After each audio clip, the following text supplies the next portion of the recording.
Buenas noches, estimados doctores. Vamos a dar inicio a la segunda sesión de hoy. Doctor Fernando, bienvenido una vez más. Le doy Listo. pase. Gracias, muy amable. Deme un minutito, deme un minuto nomás. Ok.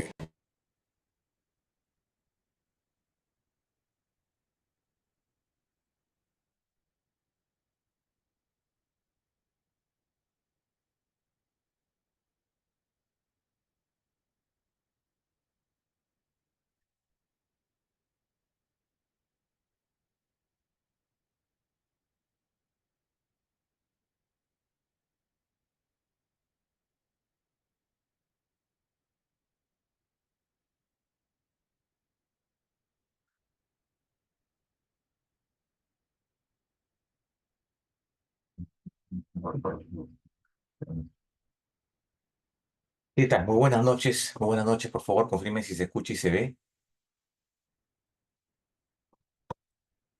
Sí, Hola. doctor. Audio, imagen, claro. Perfecto. Bueno, muy buenas noches con todos. Un gusto de estar nuevamente el día de hoy en esta segunda sesión del Diplomado de Derechos Humanos de Pueblos Indígenas. Agradeciendo nuevamente la gentil invitación de INLADES para participar en este diplomado, que es un poco la continuación de la clase del día de ayer, ¿no? En la que desarrollamos, yo creo que de manera muy precisa y sucinta, los distintos enfoques de los derechos humanos. Hicimos un desarrollo de la estructura, de la definición, de la conceptualización de los derechos humanos y y las diversas formas en las cuales estos enfoques se transversalizan, ¿no? Digamos, y que se reflejan en las llamadas políticas públicas.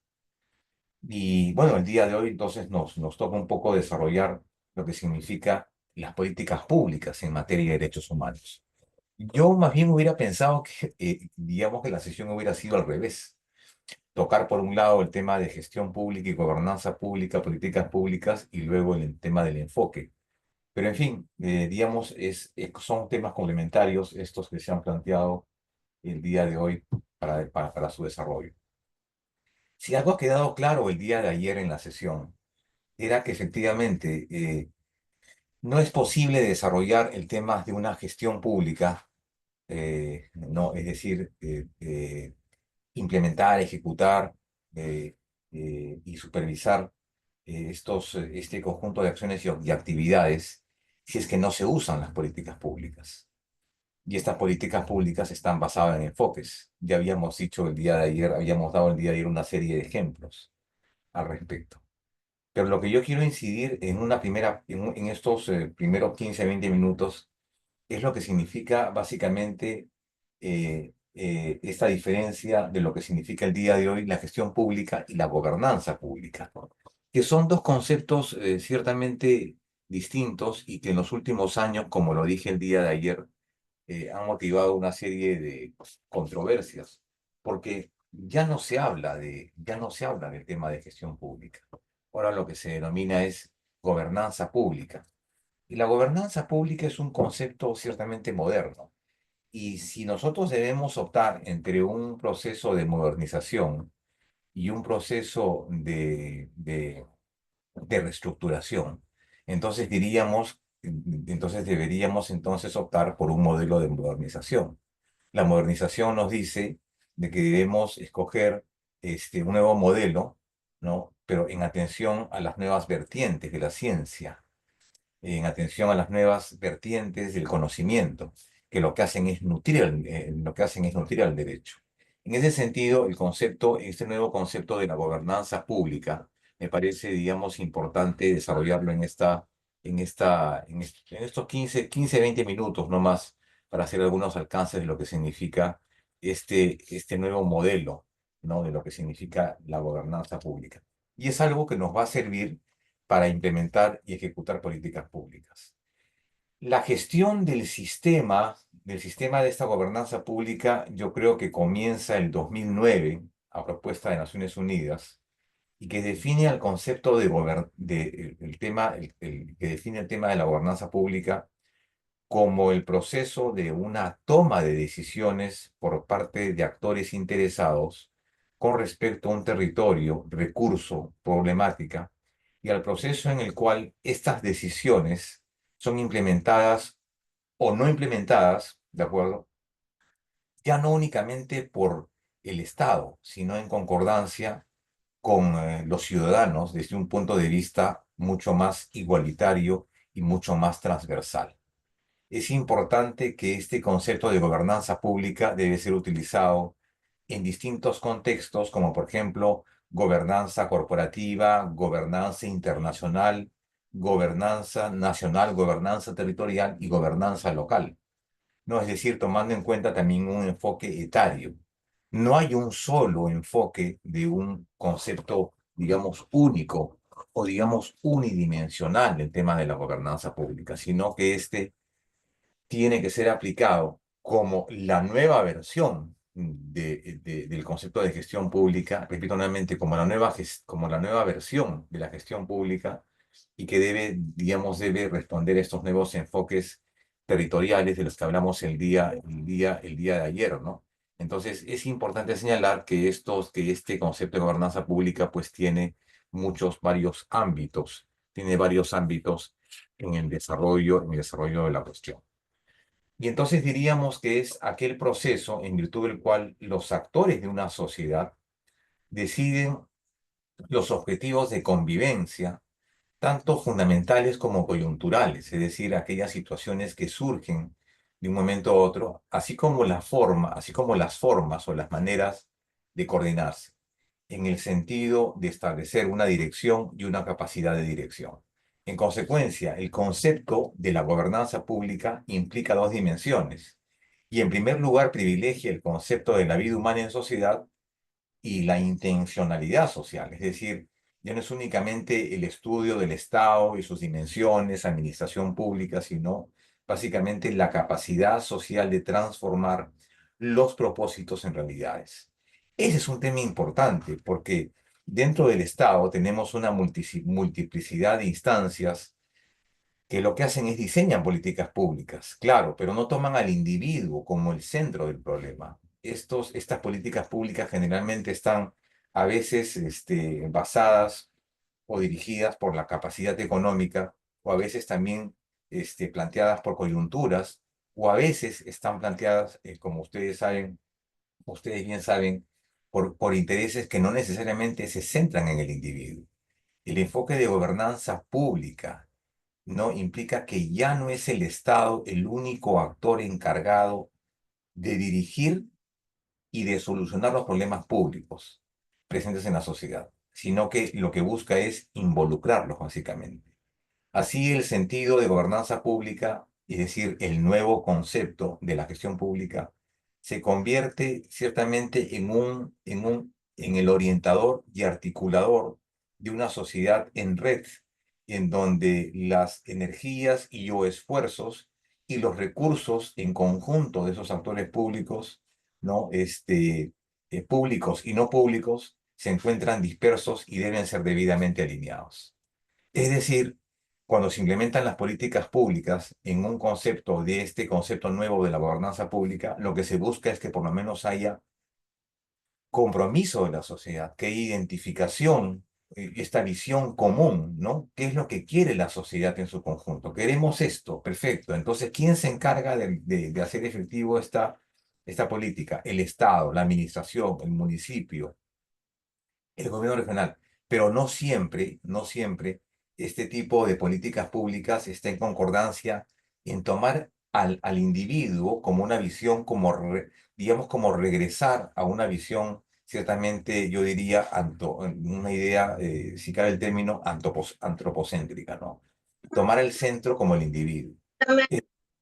Es, es decir, esta visión mucho más alineada, tanto con la coyuntura, con las posibilidades, tiene que ver dentro de un sistema de gobierno y el paso y el modo jerárquico en que uno en el que otros más indicadores se establecen. Claro, la comunidad en su conjunto no necesariamente tiene la labor de hacer esto, tiene que coordinarlo con el Estado. Sin embargo, nosotros tenemos en nuestro país muestras importantes de cómo, digamos, la sociedad en su conjunto, ¿no? ciertamente viene también aplicando estas políticas públicas en materia de derechos humanos. Yo les doy un caso, por ejemplo. En las comunidades en las cuales, por ejemplo, el Estado no llega, entonces, por ejemplo, ellos establecen sus propias reglas, ¿no? Lo que dijimos el día de ayer al final de la clase.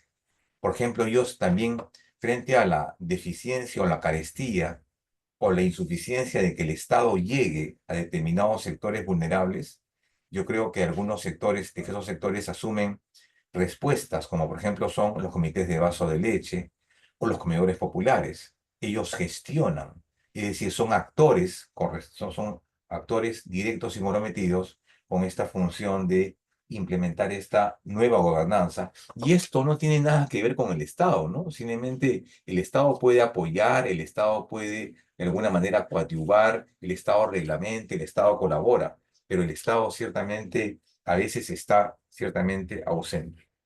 Este concepto de la nueva gobernanza, de la gobernanza pública, a contrario sensu de lo que significa el tema de gestión, tiene que ver básicamente que el nuevo papel del Estado es como gestor de las interdependencias que gobiernan con la sociedad de una manera horizontal, colaborativa y consensuada.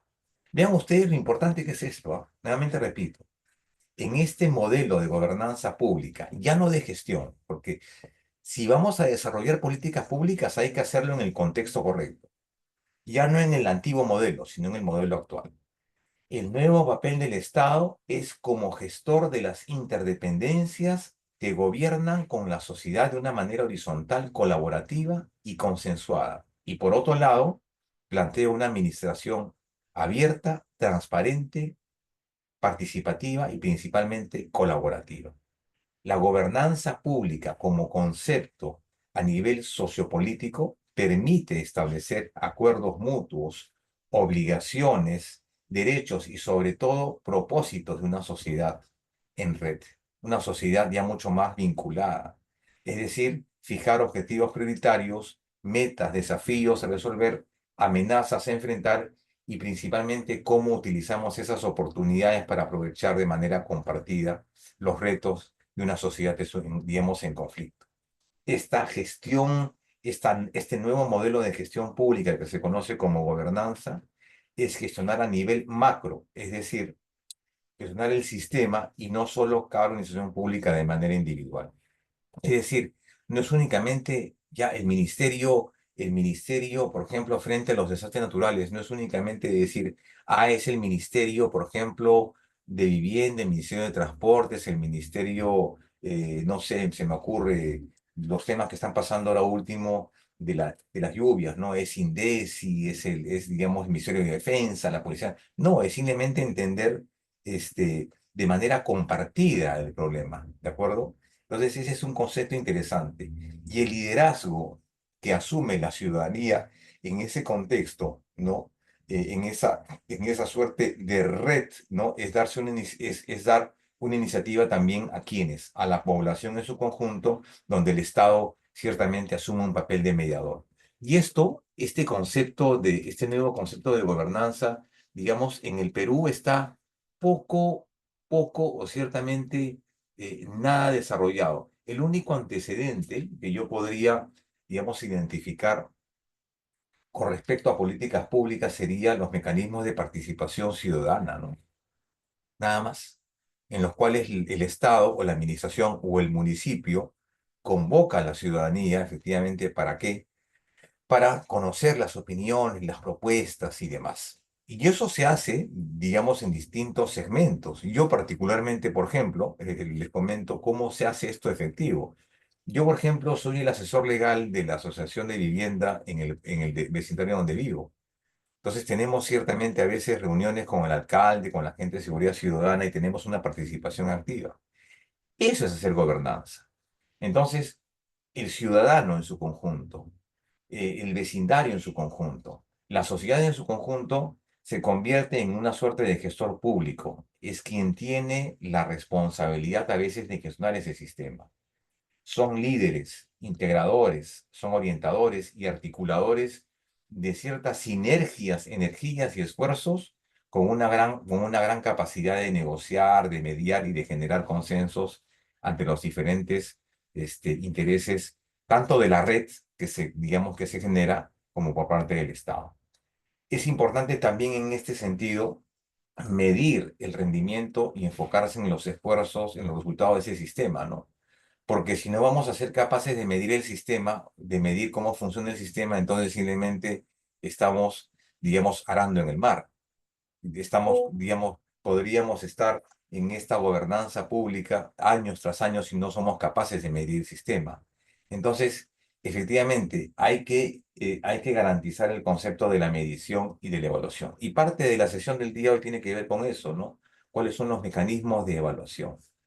Espacios físicos y virtuales que promuevan, por ejemplo, y potencien la democracia deliberativa y participativa a través de la colaboración de unas políticas públicas y privadas, la sociedad civil, la ciudadanía en su conjunto. Vean ustedes, espacios virtuales, espacios físicos y virtuales, ¿no? En nuestro país, por ejemplo, muchas veces ni siquiera nos consultan la pertinencia de una política pública, ¿no? O sea, el Estado asume esta decisión porque se entiende que es una decisión, básicamente se sobreentiende como válida, como correcta. El Estado impone, pero ¿acaso hay mesas de trabajo? ¿Acaso, por ejemplo, en políticas públicas de derechos humanos somos convocados los ciudadanos? Por ejemplo, en este último caso que está planteando, por ejemplo, un tema de vital importancia el día de hoy el Ministerio de Justicia, ¿no? Con esta digamos, propuesta de hacer una reforma a la Constitución para aplicar la pena de muerte, está yendo a un sitio, a otro, para efectivamente conocer la inquietud de la población. Pero un momentito, esto no requiere la actitud de la población, requiere de una participación mucho más activa y organizada de la población, ¿no? O sea, no solamente ir a un vecindario y decir, ¿qué les parece? Sí, no es la masa, ¿no? Ahí se pronuncia la masa. O sea, le falta el colectivo que representa esta posición informada, esta posición de ciudadanía, que es la que se requiere para la toma de decisiones. O sea, me parece bien que el Ministerio de Justicia haga eso, lo que convoca a la sociedad civil, que convoque a los sindicatos, que convoque a la iglesia, que convoque a los trabajadores, que convoque a los empresarios para discutir abiertamente ese tipo de medidas que ciertamente van a tener una incidencia importante en materia de los derechos humanos, ¿no? El uso, por ejemplo, el uso, por ejemplo, de los elementos ya, yo diría, científicos y tecnológicos, el uso de redes de estas redes de organizaciones políticas públicas, por ejemplo, el uso de Big Data, el uso, por ejemplo, de laboratorios de innovación pública, ¿no? Lo que dije ayer, por ejemplo, en el caso de lo que ocurrió en Argentina hace algunos años, que este laboratorio de innovación pública es el que diseñaba políticas públicas en todos los sectores del Estado, educación, salud y trabajo, y era la propuesta de una serie de especialistas y no una visión únicamente parcializada o cortoplacista. Los ciudadanos en ese sentido son una suerte de co-creadores del mundo y deben participar en la solución de los problemas públicos, ¿no? Entonces, ese es un tema importante que hay que desarrollar y tomar en cuenta en esta nueva creación de políticas públicas, porque ciertamente a nosotros nunca nos han planteado esta decisión, no nos han dicho, bueno, qué opina la comunidad sobre ese tema en su conjunto? ¿Qué opina la adopción de políticas públicas? Acá las políticas públicas son conocidas cuando se genera el problema. Antes no. Repito nuevamente. Acá nosotros cuando tomamos conocimiento de la política pública cuando se publica en el peruano, ¿no? Pero antes no, efectivamente. Bien, quiero compartir con ustedes un material que lo tenemos acá para el día de hoy, un material exprofeso para el día de hoy que tiene que ver con esta materia, las políticas públicas, las políticas públicas en materia de derechos humanos. Bien, entonces un poco a modo de un resumen de lo que hemos dicho hasta el día de hoy. Perfecto. Algunas consideraciones introductorias. Que habíamos dicho qué significaba la gestión pública, concepto ya, digamos, superado por el tema de la gobernanza pública. Un conjunto de procesos y acciones mediante los cuales las entidades tienden a lograr sus fines objetivos y metas a través de la gestión de políticas, recursos y programas. procesos y acciones. Mientras que la política pública es el curso de acción del gobierno para adecuar, crear, generar, modificar el status quo de las cosas a nivel territorial, a nivel institucional, contrastando intereses políticos y básicamente modificando las cosas. Y en ese ámbito de las políticas públicas, entonces nosotros debemos establecer estos llamados enfoques que el día de ayer habíamos de alguna manera establecido, habíamos desarrollado. Por eso hay que ver un poco el tema digamos, de esta secuencia metodológica de enseñanza que estamos siguiendo. Y para ello, lo que se utiliza son las llamadas políticas nacionales, ¿no? Definen objetivos prioritarios, definen los contenidos principales de las políticas, los estándares nacionales de cumplimiento, la provisión de servicios y que deben ser supervisados. Es decir, garantizar básicamente el hecho de lo que significa el día de hoy, garantizar el llamado bienestar general. Perfecto, esas son las políticas nacionales.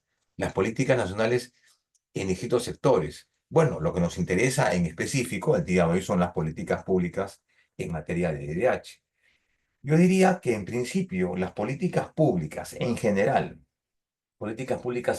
se inicia con el diseño que sustenta la acción pública. La formulación de una política pública inicia o comienza con el diseño que sustenta la acción pública, es decir, esta manifestación tangible, esta muestra positiva, manifiesta, materializada en modificar las cosas con la finalidad de regular, con la finalidad de modificar, con la finalidad de agregar a determinados conceptos.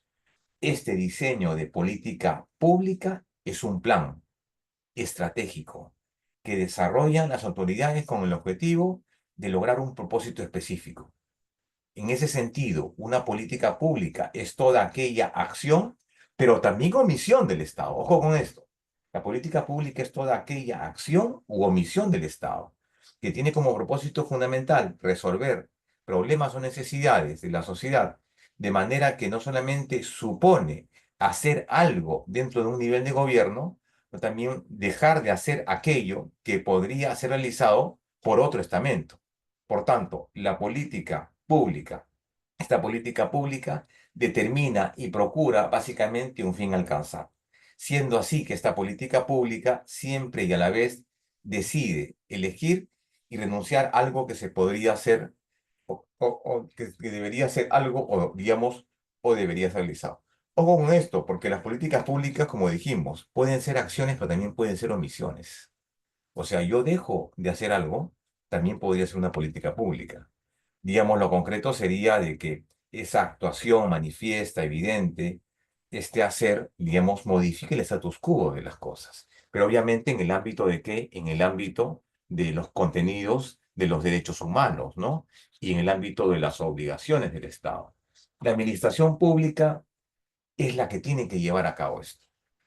Claro, es decir, las políticas públicas podrían ser objeto de una acción ciudadana. Difícil, ¿no? Difícil. Digamos, en nuestra situación actual, un tanto difícil que, digamos, la ciudadanía, en este modelo en este modelo peruano digamos, venido a menos, tan paquidérmico, es un tanto difícil. En este caso, la administración pública es la estructura orgánica del Estado y que es la llamada a ejecutar estas políticas públicas. Es decir, un conjunto de organizaciones, ministerios, empresas públicas, juzgados, entidades públicas, OPDs, órganos autónomos, en fin, que combinan ciertamente recursos humanos, financieros, tecnológicos y también normativos, ¿no?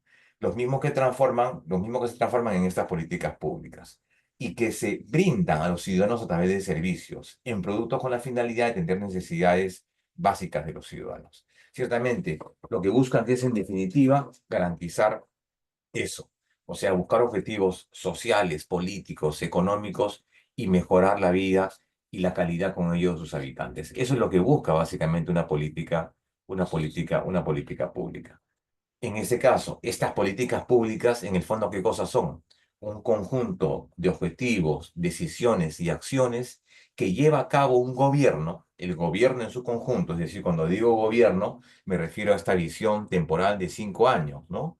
El gobierno representa la voluntad popular de la comunidad en su conjunto que elige un partido político, una alianza, una coalición, para efectivamente, para que ellos gobiernen, para que ellos hagan efectivo estas políticas públicas. Las políticas públicas, en el fondo, ¿qué cosas son? Decisiones formales, caracterizadas por conductas o actuaciones consistentes y repetidas por parte de aquellos que resultan afectados por las mismas. ¿Y por qué digo afectados por las mismas? ¿Por qué? No por la necesidad del individuo, sino porque el Estado dice, un momentito, tenemos varios ámbitos, ámbito de educación, salud, trabajo y demás. Bueno, debemos llevar a cabo la gestión del gobierno. Pero entonces para ello nosotros vemos afectados porque no hay políticas públicas, entonces diseñémoslas. En nuestro país, las políticas públicas está a cargo de una institución que se llama CEPLAN, Comisión de Plan de Gobierno, se llama. Pero, ciertamente, cada ministerio elabora sus políticas públicas de acuerdo a sus necesidades. ¿Y quién dirige, ejecuta esas políticas públicas? El Ejecutivo. El Ejecutivo es ciertamente en nuestro rango constitucional, en nuestro modelo constitucional, quien ejecuta esas políticas públicas. Y además también elabora también las prácticas, ¿no? Las normas, un programa de delegación gubernamental que emanan de uno o varios sectores públicos. Es decir, el gobierno en su conjunto decide, perfecto, yo soy el que ejecuta las políticas públicas en este país, salud, educación, trabajo, medio ambiente y demás contenidos. Pero también yo puedo delegar, bueno, la norma delega, ¿no? Y dice, perfecto, las municipalidades también tienen esa labor de ejecución de políticas públicas. Los gobiernos regionales, los gobiernos municipales también tienen esa función de, digamos, de ejecutar políticas públicas en distintos ámbitos. Y en los ámbitos de derechos humanos, claro está digamos, esa responsabilidad recae obviamente en dónde, en aquellos operadores que tienen que ver digamos, con el concepto del gobierno en general. Las políticas públicas se pueden entender seriamente como un proceso que se inicia cuando el gobierno, si ustedes quieren también llamarlo gobierno o Estado, detecta la existencia de un problema que su importancia merece atención y termina con una evaluación de resultados y que han tenido ciertamente un conjunto de acciones emprendidas para eliminar, mitigar o variar ese problema. Identificar el problema es importante, porque si el Estado o el gobierno identifica el problema, entonces simplemente es un gobierno inoperante. Deben establecerse entonces en esta primera prioridad, identificar el problema. ¿Cuál es el problema? Educación. ¿Cuál es el problema? Salud. ¿Cuál es el problema? Trabajo. ¿Cuál es el problema? Seguridad ciudadana. Enfrentémonos y enfoquemos ese problema. Debe establecerse entonces dentro de ese marco que albergue ese bien común de la comunidad, sin distinción de ideologías y partidismos y demás, una decisión que debe ser tomada con total prescindencia de intereses privados. ¿De acuerdo? Debe tomarse eso con prescindencia de intereses privados. Lo que prima ahí, ¿qué cosa es? Básicamente una vocación de servicio que debe darse pues dentro de la ética y de lo correcto, ¿no? Bien. ¿Y qué significa entonces eso? La labor del Estado es identificar esos problemas públicos. El problema público es importante, porque si no somos capaces de identificar este problema público, ciertamente es un gobierno inoperante. La definición de problemas es la primera fase del ciclo de las políticas públicas. Tradicionalmente no se le ha dado una gran importancia a este aspecto, tendiéndose simplemente a veces a concentrar su atención en la búsqueda y la valoración de solución, pero no identifica ese problema. En lugar de concentrarse en el problema planteado, la primera tarea, por lo tanto, es qué cosa es identificar el problema e identificar a los actores que con algún tipo de interés en el problema pueden reconstruir sus decisiones y las formas como ven el problema. Entonces, generalmente uno dice, perfecto, claro, el problema no es, o sea, yo desde que estaba en la universidad, yo veía, por ejemplo, desde que estaba en la universidad decía, este, siempre escuchaba a los profesores que decía, el Poder Judicial está en un proceso de refundación, ¿no? Está en un proceso de organización. El Ministerio Público igual, la policía igual, desde que estaba en la universidad. Entonces, uno dice, perfecto, no se dan cuenta del problema. El problema ya no es el diagnóstico, el problema es implementar estas políticas públicas, estos ámbitos de acción, esta toma de decisiones que involucra un proceso ciertamente con etapas y con contenidos, con variables y con elementos de medición y validación para efectivamente llegar a resultados. Acá en el Perú somos expertos en eso, de hacer diagnósticos, ¿no? Hacemos diagnósticos de las realidades, pero poco hacemos efectivamente, bueno, perfecto, ¿cómo enfrentamos el problema? Generalmente en el país, en materia de políticas públicas, se enfocan los problemas siempre al corto plazo. Al corto plazo. No hay políticas a mediano plazo ni a largo plazo. ¿Por qué? Porque las políticas a veces son impopulares. Ese tipo de medidas de políticas públicas a largo plazo son básicamente impopulares. Un ejemplo, no ha habido en los últimos 4 gobiernos democráticos, a excepción del gobierno del señor Castillo, obviamente, que fue un gobierno pues, trágico para nuestro país, opinión personal, no ha habido un gobierno que plantee una reestructuración del Estado, por ejemplo, una reforma del Estado, por ejemplo, una reforma del régimen laboral. No ha habido un solo gobierno que quiera enfrentar el problema desde la raíz. ¿Por qué? Porque enfrentar ese el problema de raíz, significa básicamente, y que eso no es políticamente correcto, ¿no? Porque no te da rédito, no te da aceptación, ¿no? No te da empatía. O sea, es un gobierno impopular. Lo que está haciendo el presidente Milei en Argentina, está tratando de enfrentar bueno, es una opinión personal, yo no soy internacionalista ni mucho menos politólogo, pero por lo que yo puedo apreciar, está yendo al problema económico. En Argentina es un problema, digamos, de un excesivo gasto en planilla pública. Entonces ha dicho, bueno, hay que cortar eso. Impopular, sí, impopular, obviamente, pero los efectos de esto se van a ver a futuro. ¿De acuerdo? A futuro. ¿Saben cuál es el principal problema del Estado ahora? Digamos, es una percepción personal, no sé si ustedes la compartirán conmigo. Es que siempre en el Estado se dice, siempre en el Estado se dice, ¿por qué voy a, por qué tengo que hacer las cosas de manera distinta si la forma en la que se ha venido haciendo está bien? Repito nuevamente.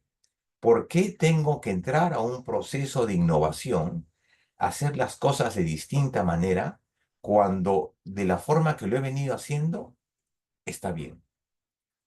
Entonces, simplemente el tema de la gerencia pública, el tema de las políticas públicas no cambian porque se han venido haciendo de esta manera, ¿de acuerdo? Se han venido haciendo de esta manera y, digamos, ha estado bien.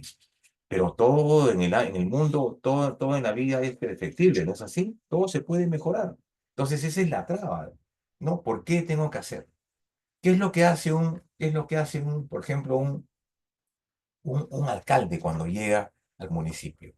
Dice, bueno, voy a hacer lo necesario, voy a hacer lo prioritario y lo necesario, lo que ciertamente me puede redituar votos, ¿no? Porque quiero postular de acá al siguiente periodo. Bueno, no sé si, bueno, ahora ya no es posible, será el siguiente periodo, o quedar bien con mis electores. Pero a ver, o sea, yo puedo hacer en 3 años o en 4 años de gobierno, digamos, sentar las bases de un nuevo gobierno municipal.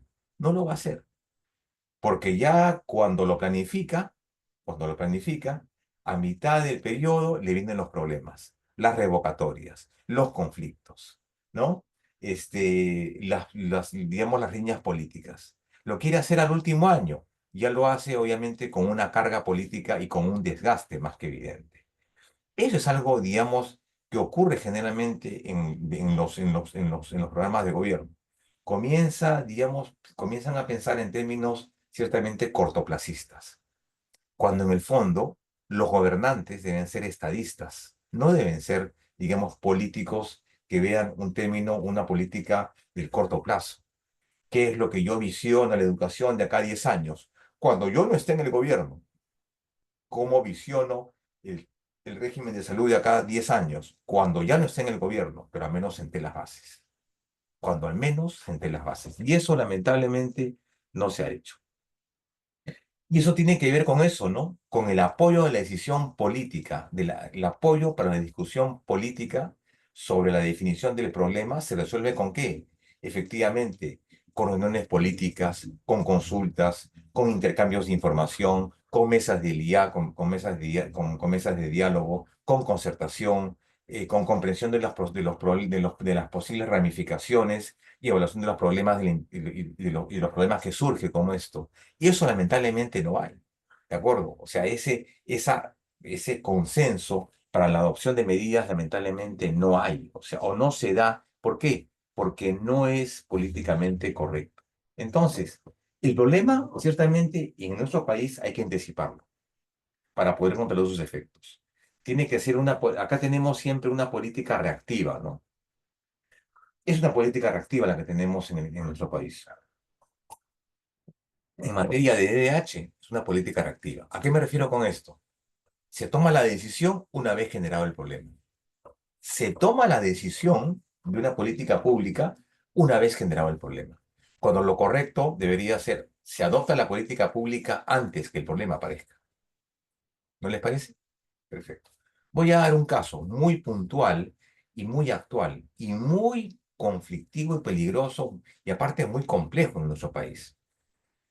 Hace unos 20 o 30 años, nuestro país viene enfrentando un problema que es la contaminación en la Oroya.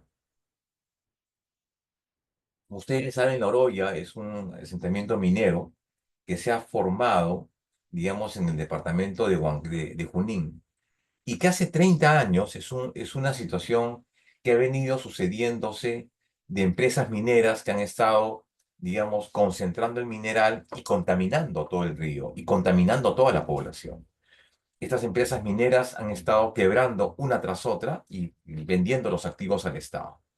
Y entonces, al final, las empresas mineras, digamos, cobraban su dinero y después vendían los activos a otra empresa privada. Creaban una empresa privada y así se han estado pasando los últimos 30 años, 30, 40 años. Eso generando cierta expectativa en la población, porque la población del Oroy es básicamente una población que se dedica a la minería. No hay otra actividad que sustente, digamos, el tema de la subsistencia. Perfecto, entonces es un problema de derechos humanos, es un problema de políticas públicas de derechos humanos. Decirle a la población, yo voy a cerrar la minera, significa prácticamente decirle a la población, sabes que digamos, la actividad, la vida en este pueblo, en este poblado muere. ¿Qué ha pasado?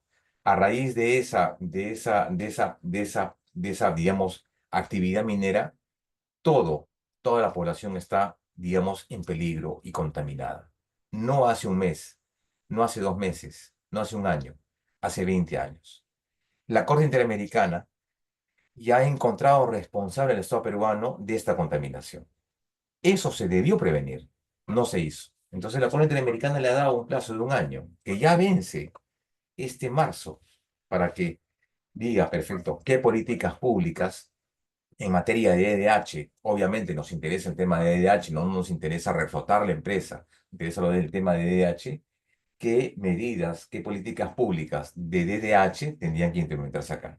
Y bueno, el Estado está trabajando, pero obviamente al Estado, digamos, ve estos con cierto desdén, porque dice, bueno, políticamente que lo haga el próximo gobierno, pues. Que lo haga el próximo gobierno. Ya yo estoy de salida, que lo haga el próximo gobierno. Al menos negocia, ¿no? Negocia, ve la forma de traslado de la ciudad a otro sitio no contaminado. Indemniza, no responde, asume tu responsabilidad como Estado. Entonces, digamos, el problema hay que anticiparlo para poder controlar el problema y los efectos. Tiene que ser una política reactiva, no una política, o sea, la política es reactiva, cuando debería ser una política eminentemente preventiva, ¿no? Consideramos eso. Perfecto. Bien, entonces acá tenemos el tema de las políticas públicas. Bien, este es el tema de las políticas públicas. Perfecto. ¿Hasta ahí alguna pregunta? No sé cuántos habrán en el aula ahorita, siete alumnos. A ver, está el doctor Henry, está, bueno, hay interesante cantidad de, de, de colegas el día de hoy. Bueno, entonces ahí tenemos ese asunto de las políticas públicas. Perfecto. Bueno, entonces, ¿qué es lo que nos queda? Entonces, para hablar acerca ya no de las políticas públicas y este nuevo enfoque de la gobernanza, sino básicamente de lo que significa el día de hoy el tema de las políticas públicas. Bueno, entonces comencemos ya un poco utilizando el BPT que hemos traído, ¿no? De las políticas públicas. Perfecto. Acá hay algunas situaciones interesantes. Por ejemplo, yo le he puesto aquí lo subrayado para ubicar un poco el problema. Los derechos humanos están consagrados como grandes principios que determinan los fines del Estado, pero se necesita una norma más explícita que permita desenrollar el principio y operativizarlo. Es decir, tiene que ver con lo siguiente. Vean ustedes, yo les voy a dar un ejemplo personal.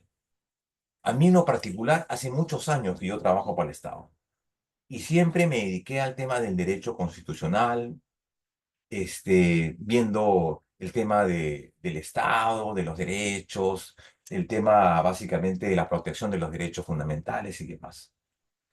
Y después dije, yo básicamente lo que he hecho en mi vida, digamos como profesional, y eso les comparto una experiencia personal, ha sido entender el Estado, su problemática, ¿no? Lo que significa enfrentar al Estado, lo que significa defender al Estado, y tener tener desde el punto de vista del litigio también la otra visión, Estado ciudadano. Pero llegó un momento en que dije, bueno, perfecto, ¿y cómo yo materializo lo que yo sé?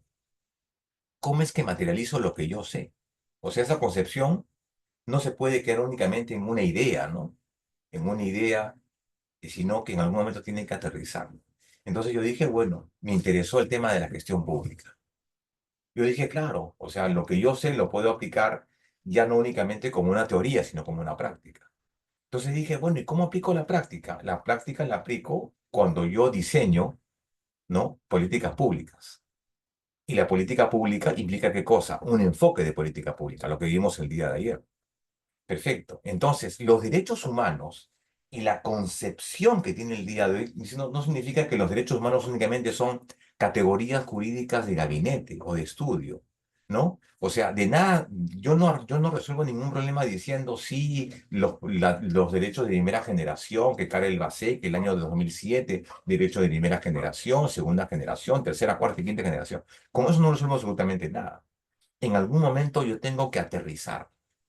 Entonces, la primera premisa es que los derechos humanos, de alguna manera, tienen que aterrizar, tienen que bajar al llano y ya convertirse en premisas de actuación obligatoria y de cumplimiento obligatorio y que su sola vigencia establezcan ya, digamos, derroteros.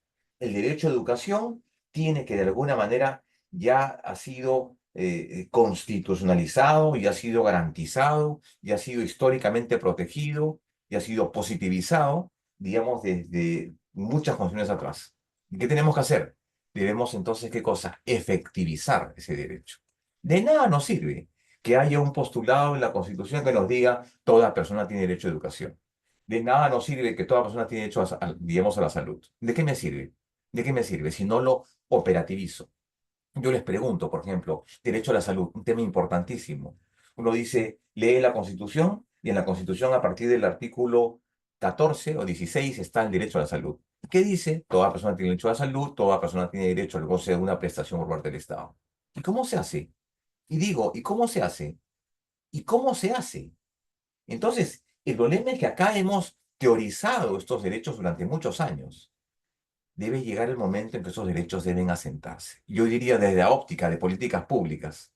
Desde la óptica de políticas públicas en materia de derechos humanos, yo diría entonces, ese derecho a la salud consagrado en la Constitución Política del Estado debe entonces recoger digamos, cuatro contenidos materiales, materiales. Digamos, número uno, oferta, oferta. ¿Qué significa la oferta? Tienes un régimen público de salud y un régimen privado. Perfecto. Segundo, cobertura.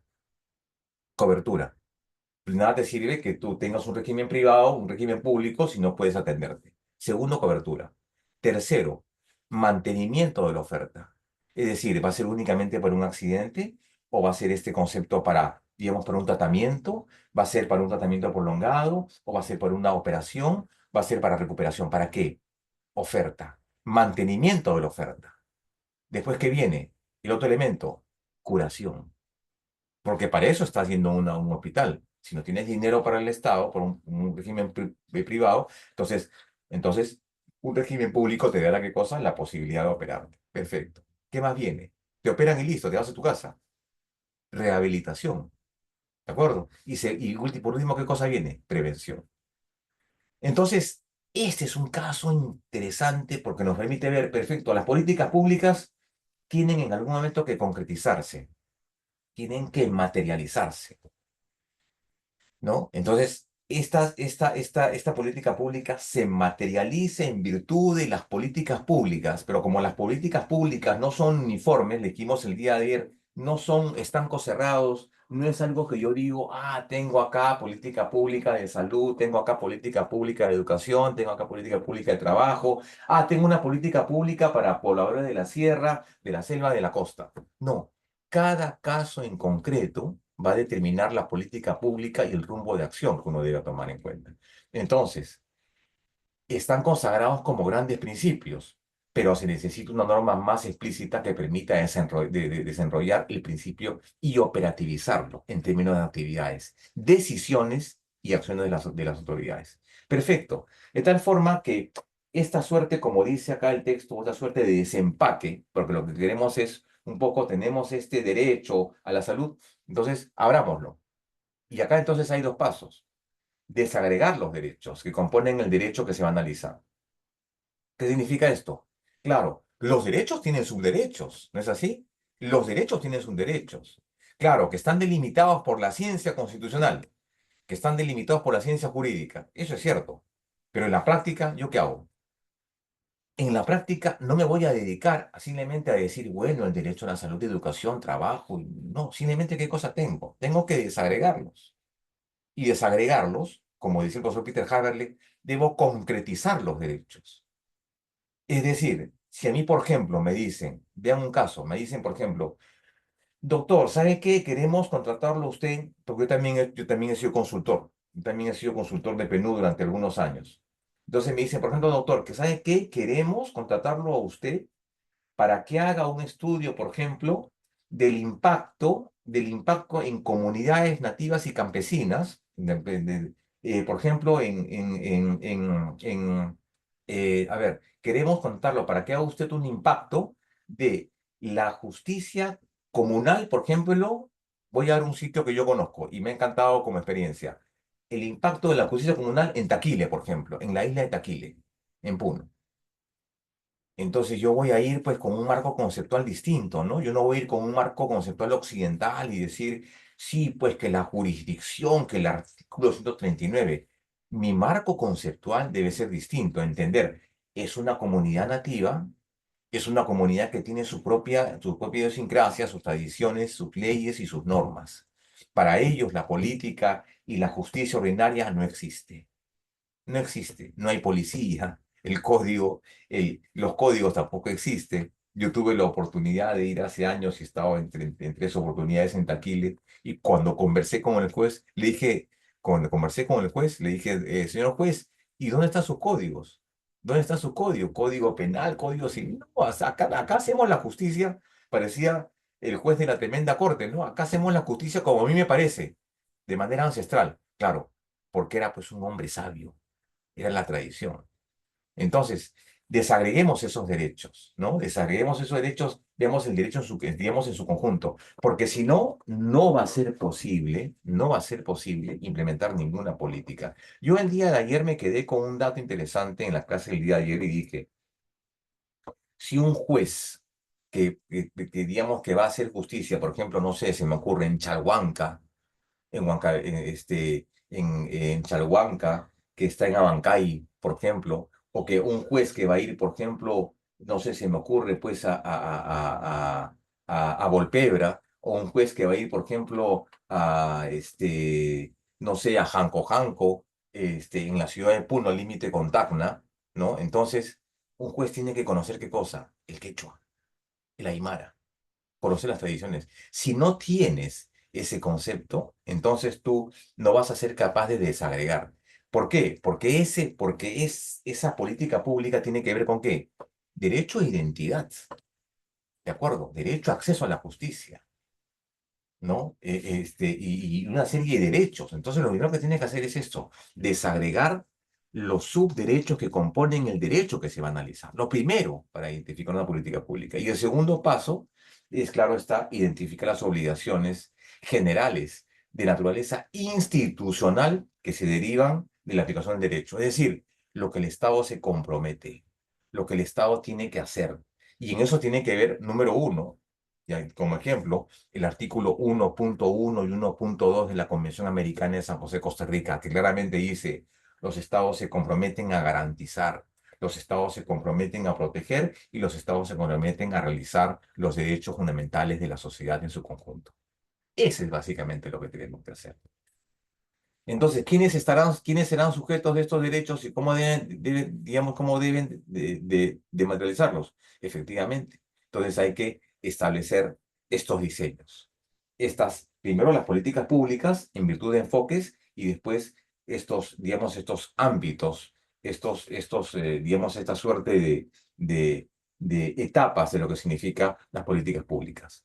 Y en especial, yo diría, el principal elemento tiene que ver con qué, con la evaluación. Porque si hacemos algo y no lo evaluamos, entonces ciertamente no sirve de nada. Perfecto. Bien, doctor Henry, ¿está usted por ahí? Sí, doctor, aquí estoy. Mm, Le pediría unos minutitos para hacer un intermedio, por favor. Listo, No sé. doctor. 5 minutos. ¿Está bien? Listo.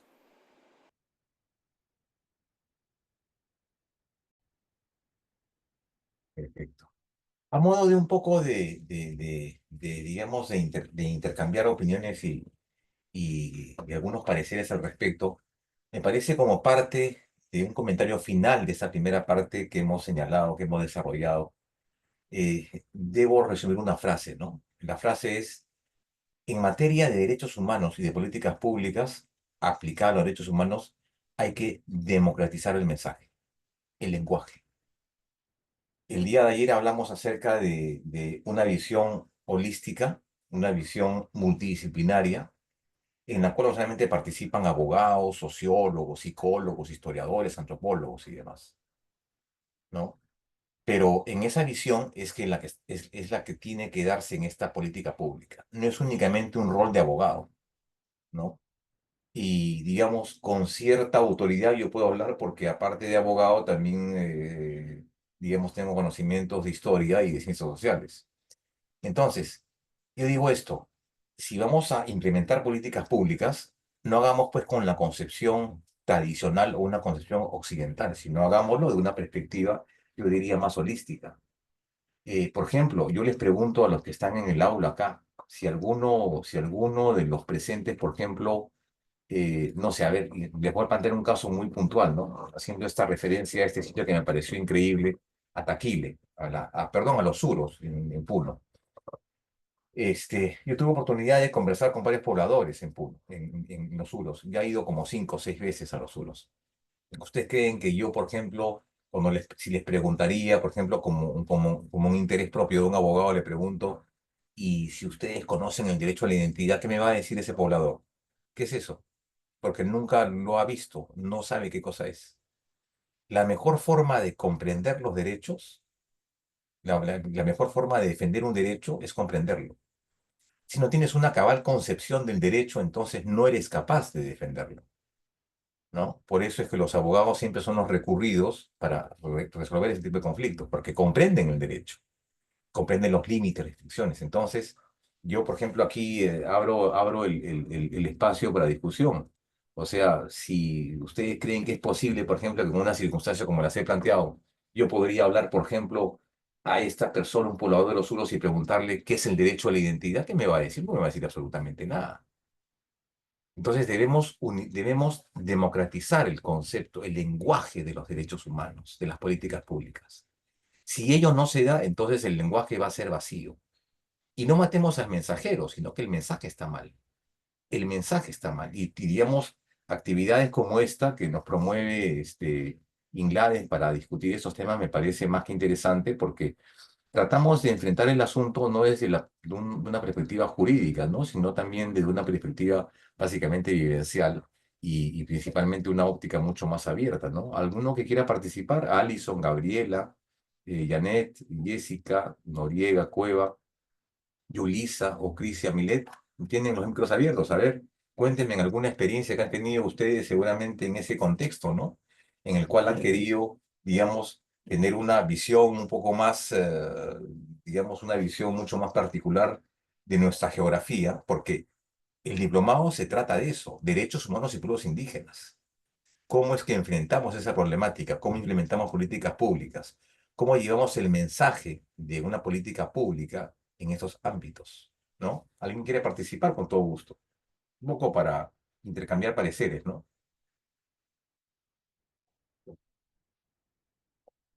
Fuera de los presentes, con todo gusto, les están con medios habilitados. ¿Mm?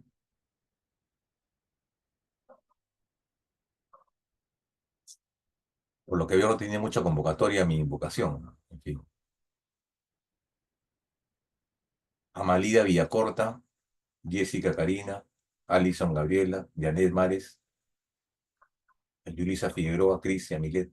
Usted, doctor Henry, a ver, cuénteme usted, ¿alguna experiencia que ha tenido en ese sentido? ¿En qué aspecto, doctor Fernando? ¿En qué aspecto? En el Derechos aspecto humanos. que acabo de comentar, o sea, de esos, de esas situaciones que, por ejemplo, no sé, si imagínese usted que le dicen, no sabe qué, doctor Henry, usted tiene que hacer un estudio, por ejemplo, del entendimiento de la educación, por ejemplo, en, como en una comunidad nativa, ¿cuál sería el enfoque que utilizaría, ¿no? Usted no va a ir, pues, en un enfoque tradicional, digamos, de una educación tradicional que se da en Lima, tiene que ser una educación evidentemente inclusiva, ¿no? Respetando el lenguaje, el idioma, las circunstancias, las posibilidades económicas, los temas básicamente tradiciones. O sea, tiene que ver básicamente con eso, Sí, ¿no? definitivamente que sí. O sea, habría que entender la realidad cultural de cada región. No es la misma. Yo tengo vino acá, Ricardo, el tiempo pasa volando 15 años. Ya, Un principio, cuando viene de un lugar a otro, choca, porque son realidades culturales distintas, ¿no? claro, Ahora lo entiendo mejor por el tiempo que vivo acá, pues, ¿no? La cultura, sobre todo la cultura, ¿no? El entendimiento. claro. O sea, ya prácticamente me siento un No, poquito más en este momento. Cuando estuve viviendo en Huancayo 10 años también son cosas muy distintas. Cada región tiene su propia cultura, tradiciones, ¿no? así es. Entonces, a veces son choques culturales muy distintos, ¿no? Pero hay que entender, porque a veces uno va con una visión, como dice usted, holística de creer que uno tiene la razón, ¿no?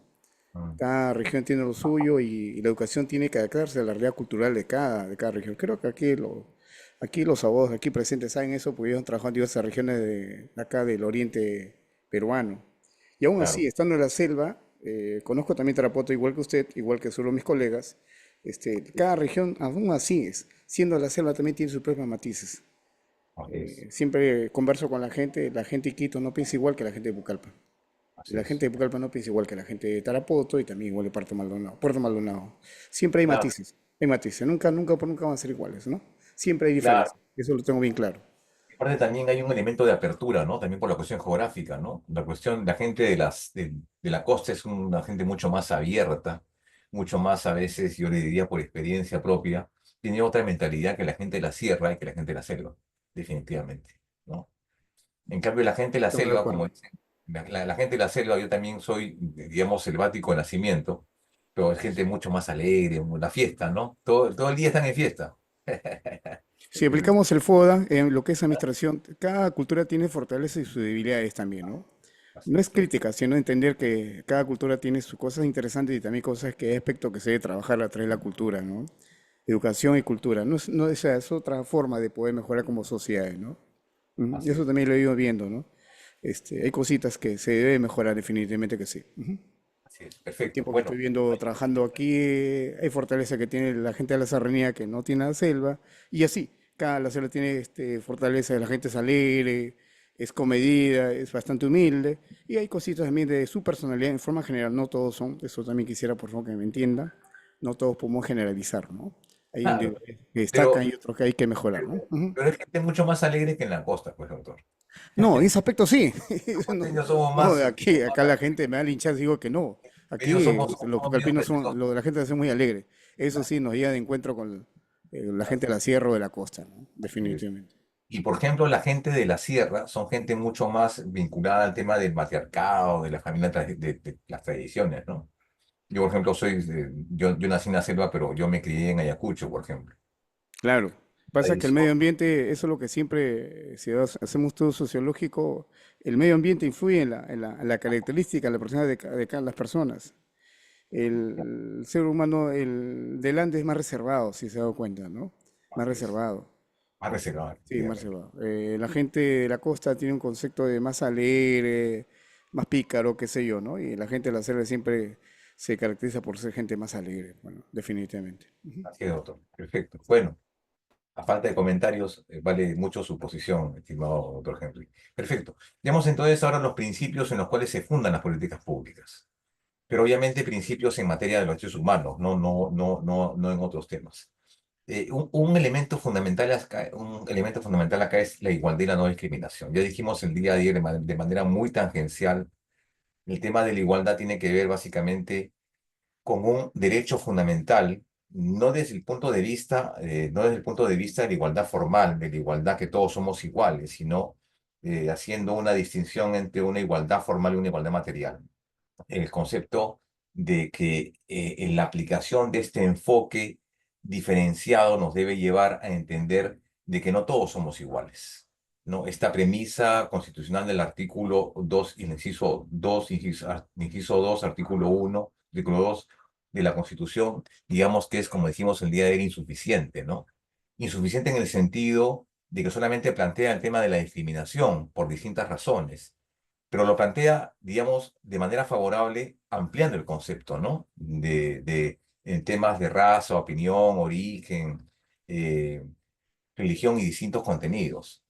Pero ciertamente el primer principio a tomar en cuenta es ese, ¿no? La necesidad de diseñar mecanismos y herramientas bajo un enfoque diferenciado, ¿no? De tomar una realidad social totalmente, digamos, con matices y que no todos somos iguales. Hacer un enfoque de derechos humanos en base a una premisa de igualdad no absoluta es un concepto totalmente erróneo y nos va a llevar definitivamente a desconocer un tanto que el tema de la igualdad tiene que verse en tres aspectos: igualdad en la ley, igualdad ante la ley y la premisa que ha dicho el Tribunal Constitucional, que es tratar igual a los iguales y desigual a los desiguales. Es un concepto importante. Y la no discriminación, que tiene que ver con una especie de, digamos, de un matiz o de la otra cara de la igualdad. La discriminación, como dije el día de ayer, aunque puede ser un poquito, digamos, un comentario incomprensible de mi parte cuando digo, a priori incomprensible y criticable. Entiendo cuando dije, por ejemplo, que la discriminación de por sí no es mala, que la discriminación puede ser buena, que lo que puede ser cuestionable o criticable y en términos constitucionales cuestionable es los criterios para la discriminación. Pero la discriminación de por sí es buena. Cuando yo establezco una política, digamos, de discriminación, por ejemplo, en la cola de un banco o de un acceso a un servicio público, obviamente entonces estamos frente a una discriminación positiva. Por ejemplo, las colas del banco, por ejemplo, en los servicios públicos, la preferencia de personas mayores de edad, personas con discapacidad o madres gestantes, es una medida discriminatoria que establece un dato diferenciado, pero entonces ahí viene lo que se llama la acción positiva o la llamada acción afirmativa. Es positivo. ¿Es una medida discriminatoria? Sí, pero es una medida discriminatoria en atención al sujeto. Entonces hay que ver el tema de lo que se llama el tertium comparationis y el iter comparationis. El tertium comparationis, los términos de la comparación, y el iter comparationis, las condiciones de la comparación. Entonces, es un principio básico en el diseño de estas políticas públicas. La participación social también es importante, vea usted, porque el artículo 23 de la Convención Americana de San José, Costa Rica, de Derechos Humanos, establece eso, ¿no? La participación política puede incluir amplias y diversas actividades colectivas y de carácter individual. Es decir, acá estamos frente ya no únicamente a la participación política, sino a la participación social, lo que en Estados Unidos se conoce como el accountability, es decir, la labor de escrutinio, de participación del ciudadano. Y que en el Perú yo diría que ciertamente puede estar de alguna manera garantizado porque En nuestro país tenemos en el Perú tenemos una idea incorrecta. Decimos, sí, la participación social y política únicamente se da por elecciones. Eso es incorrecto, o en todo caso es incompleto. ¿Por qué? Porque la participación política se da por dos mecanismos, por lo que se llama los mecanismos de participación ciudadana en virtud de la ley 26.300. ¿Y qué incluye esto? Por ejemplo, incluye presupuestos participativos, incluye, por ejemplo, cabildos abiertos, incluye, por ejemplo, revocatoria de autoridades y rendición de cuentas. Digamos, mecanismos de participación ciudadana a nivel municipal, que se dan, efectivamente. Y lo segundo, más importante todavía, que el primero, que tiene que ver con la reforma constitucional y la iniciativa legislativa y la posible referéndum. Vean, o sea, vean ustedes, la participación ciudadana no únicamente se centra en el hecho de la elección, o de participar, de elegir y ser elegido, o de expresar libremente su opinión, o su punto de vista, sus pensamientos, sino también participar activamente en lo que los americanos han llamado esto, el accountability. ¿Qué significa? La labor de escrutinio. El Estado debe estar permanentemente vinculado o sometido a una labor de escrutinio público. Y son las actividades, las entidades civiles, la sociedad civil en su conjunto, quien debe llevar a cabo esto, obviamente con el peso específico. Y ahí un poco que va el concepto de la gobernanza, cuando, digamos, le da un peso específico digamos, a los ciudadanos en su conjunto. Tan importante es esto en derecho comparado, que por ejemplo, vean ustedes, en Estados Unidos hace muchos años que se discute, no, que se discuten al interior del Senado norteamericano propuestas con respecto a la, digamos, no eliminación, sino a la regulación del derecho de una enmienda en la Carta Norteamericana que dice que todo ciudadano norteamericano tiene derecho a defenderse. Por eso es que se permite el uso de armas. ¿No? La libre adquisición de armas. De tal forma que un ciudadano en Estados Unidos, al igual que yo voy a una gaseosa o una tienda y digo, señor, quiero esta R15, quiero esta pistola, quiero esta metralleta y me la llevo a mi casa. Y después regularizo y hago una declaración jurada y listo. Esto, como ustedes saben, ha tenido repercusiones muy lamentables yo diría, 300 muertes al año por ese tipo de uso indebido de armas de fuego en Estados Unidos. Entonces, ahí, por ejemplo, el activismo de esta relación ciudadanía con Estado ha motivado que, por ejemplo, se creen a partir de propuestas legislativas para regular este uso de armas de fuego por parte de un ciudadano norteamericano, que lleven inclusive, por ejemplo, a discusión de la sociedad en su conjunto, y que estos movimientos de opinión, ¿no?, estén también patrocinados por partidos políticos. Porque mientras que una tendencia dice, estamos de acuerdo que un ciudadano norteamericano tenga el derecho a defenderse y por tanto comprar, garantizar el derecho a no soportar lo injusto, ¿no?, y comprar un arma, la otra posición es, momentito, reconocemos ese derecho, pero tu derecho no puede ir en contra de los derechos de otros, de otras personas, y no puede ir en contra de la vida. ¿Y quiénes motivan estos grupos de opinión? ¿Y quiénes financian estos grupos de opinión? En algunos casos, esta visión pro armas son las grandes empresas que se dedican a la venta de armas. ¿Y quiénes son nosotros? Efectivamente, las víctimas, ¿no? Entonces, este llamado accountability, que se desarrolla mucho en Estados Unidos, tiene que ver con eso, ¿no? Con el derecho a la participación social. En la reforma de la Constitución chilena de hace 2 años, que propició una nueva carta política, hubo un grupo importante que al final posicionó a un presidente en la elección chilena, el señor Andrés Boric, quien planteaba una reforma en la Constitución, obviamente una Constitución extremadamente progresista, ¿no?, que planteaba, por ejemplo, la libertad del aborto, entre otras cosas. Entonces, esas son posiciones que al final ya no son posiciones de partidos políticos, sino de grupos de opinión, ¿no?, que llevan estas posturas y lo discuten. Participación social. Es un principio importante en materia de DH, es perfecto. Discutamos las políticas públicas en materia de derechos humanos. En materia de inclusión, en materia de igualdad, en materia de equidad, discutamos. Entonces, esa participación política, repito nuevamente, no se restringe únicamente al tema de elección, sino también de participación ciudadana. Que está acá me parece también importante, los mecanismos de reclamo y acceso a la justicia. ¿A qué me refiero con esto? Mecanismos de reclamo, la posibilidad de que un individuo, de conformidad con el artículo 8.4 y 8.2 de la Convención Americana de Derechos Humanos, tenga la posibilidad de cuestionar decisiones judiciales administrativas de cualquier índole y que cuente con los mecanismos y recursos judiciales idóneos, es decir, no solamente efectivos y eficientes, sino también que cuente, que una persona cuente con el recurso adecuado frente a cualquier tribunal o corte y que se respete el concepto del derecho, que se respete el derecho de la justicia. Vinculado a ello también está el tema del acceso a la justicia, obviamente. Acá estamos frente a un tema ciertamente delicado en nuestro país. ¿Por qué? Por las barreras efectivamente sociales que tenemos.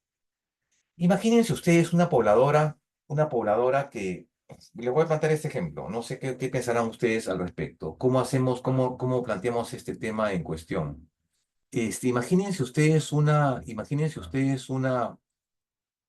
pobladora en una zona alejada de la sierra que sea objeto de un delito y que vaya a una comisaría.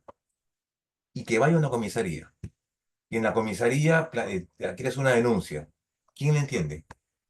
¿Quién le entiende a esa señora que es quechua hablante? ¿Quién le entiende? Nadie. ¿Y qué pasa si en la comisaría no hay gente que conozca el idioma? No se le atiende la denuncia, no se asienta la denuncia. Digamos, esa es la falta de una política, digamos, multicultural, ¿no? Que respete el tema de la identidad étnica. Podría hacerlo, ¿no?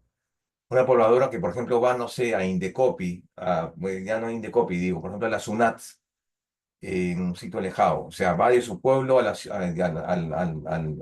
capital de provincia para hacer un pedido en tema de, digamos, no sé, el tema de impuestos a la SUNATS. O va a la RENIEC, por ejemplo. El acceso a la justicia es un tema preocupante y aparte muy, pero muy importante que necesita. Pero claro, acá lo hemos planteado como acceso a la justicia. Yo diría en general es un principio básico, ¿no? Un principio básico el tema del mecanismo de reclamo y acceso a la justicia. El otro que duda cabe importante es este que está acá. La producción y el acceso a la información como garantía de transparencia y rendición de cuentas. Ese es un tema importante. En el Perú, digamos, no estamos tan atrasados como en otros países, porque en nuestro país, un ratito voy a poner mi cámara. En el Perú, no es, en el Perú estamos, creo, un tanto adelantados al respecto, porque ya contamos con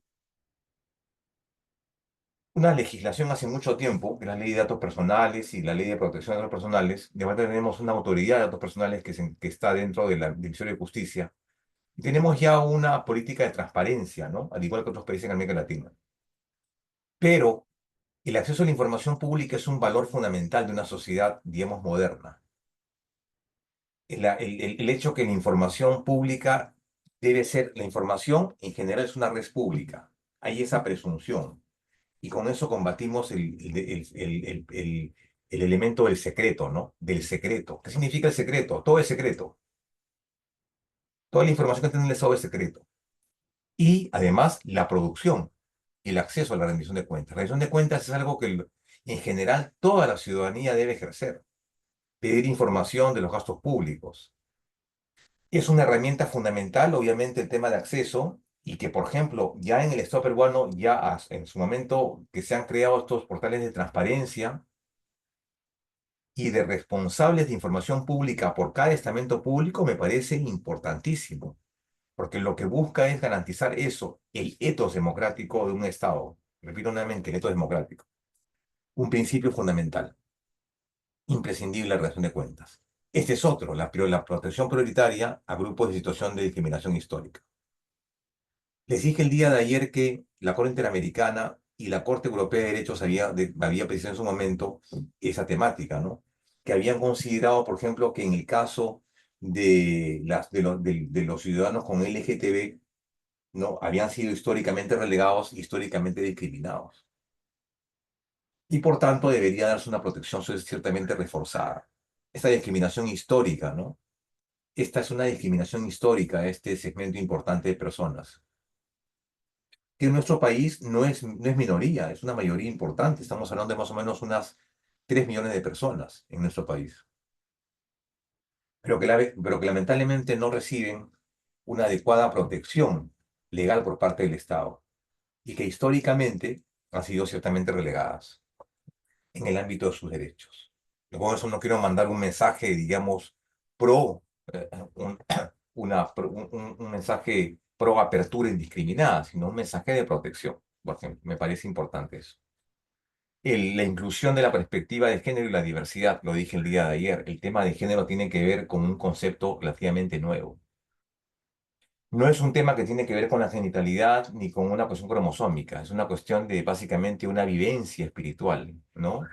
El cambio de mentalidad que significa el respeto de estos estereotipos de género y en el sentido de un respeto de la perspectiva de género, de la diversidad vinculado al tema de la interculturalidad. Y que todos los sectores del Estado, en todos sentidos, desde identificación, trabajo, salud, educación y demás, deben ser debidamente protegidos. Eso es parte de una política pública, ¿no?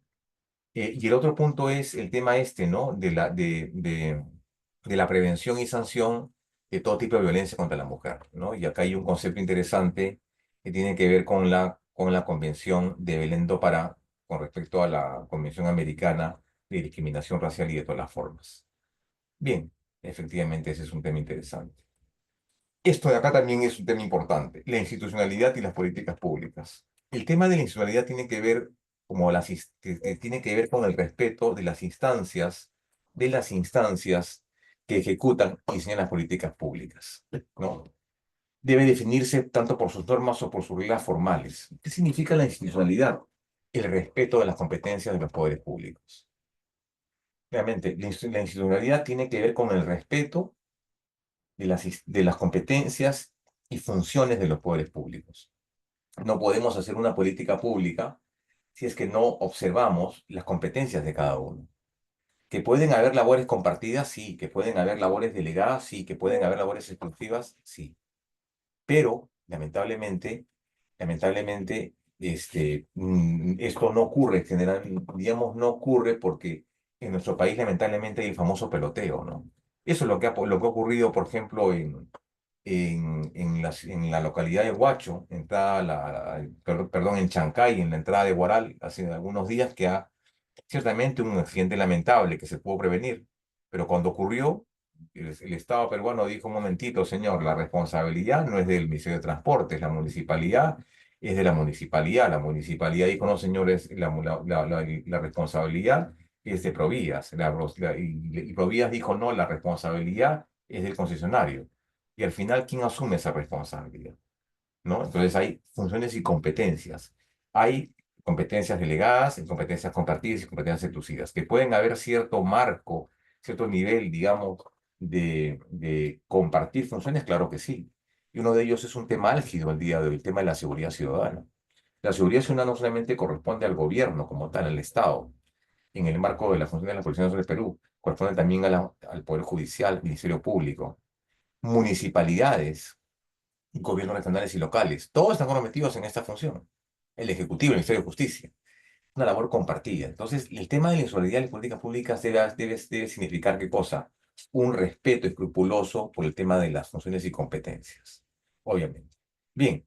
Entonces, entremos ya a esta última parte. Un segundo, por favor, porque antes de eso, quiero ver un cuadro que hemos traído acá para entender un poco. No sé si se puede ver el cuadro. A ver, vamos a tratar de ampliar un segundo esto para ver el cuadro. Por favor, me confirman si es que se ve. Ahí está. Hemos traído 3 cuadros para compartir con ustedes, para entender un poco gráficamente lo que significan estas políticas públicas, ¿no? Voy a tratar de ocultar la imagen que tengo para efectivamente que se vea el gráfico acá que estamos planteando. No sé si se ve, por favor, confirmen si se ve el gráfico. Sí, doctor, se ve. Se ve, ¿no? Bien. Entonces, Este, acá tenemos este gráfico que tiene que ver efectivamente con las políticas públicas. No sé si se puede ampliar, pero yo creo que se ve bien, ¿no? Dice: problemas individuales o identificación de obligación por materia de derechos humanos. Y vean ustedes el círculo, ¿no? Primero tiene que ver con qué, digamos, el cuadro dónde se inicia. Evaluación, corrección, ampliación de programa, implementación, ejecución, monitoreo. instrumentos de políticas públicas, definición e ingreso de agenda pública, diagnóstico del problema. Esta es una suerte de un circuito que estamos planteando en el ámbito de las políticas públicas, ¿no? Problemas individuales, sociales, que vendría a ser la identificación del problema. Este es un gráfico, considero, digamos, muy aclarador de lo que significa esta suerte de íter. Ahora vean ustedes, acá tenemos el otro cuadro y tenemos ya cuáles son cuál son, a nuestro modo de ver, estas etapas de las políticas públicas, ¿no? Tenemos construcción de la agenda, diseño, implementación y monitoreo y evaluación. Y acá hay algunas preguntas que nos plantea este cuadro, ¿no? En conjunto de construcción de la agenda, ¿cuáles son los derechos que se van a proteger? Haciendo referencia también al desarrollo de los subderechos, ¿no? O a los derechos dependientes. ¿Cuáles son los grupos que requieren especial atención? Haciendo un enfoque, obviamente, etario, un enfoque territorial.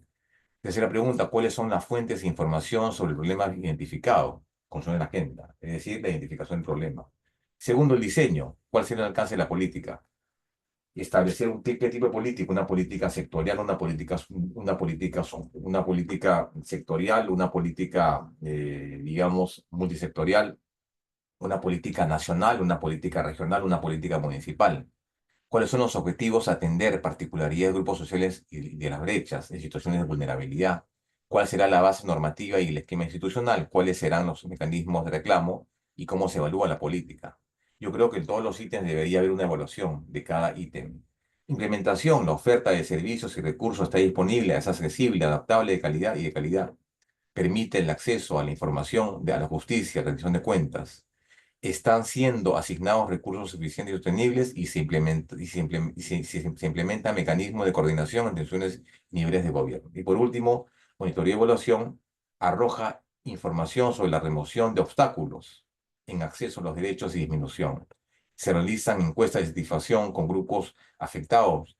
Tercero, los mecanismos de reclamo son fuentes de información. Y finalmente, la evaluación arroja información sobre la remoción de los obstáculos o no del acceso a los derechos y eliminación de o no de las brechas. Es decir, acá estamos frente a una suerte de resumen, ¿no?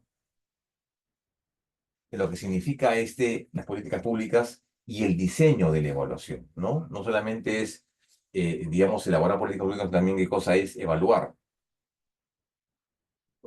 Eso es un poco lo que vamos a ver en el tiempo que nos queda. Entonces quiero pasar a la otra página, no sé si está acá un segundo. Acá tengo otro cuadro.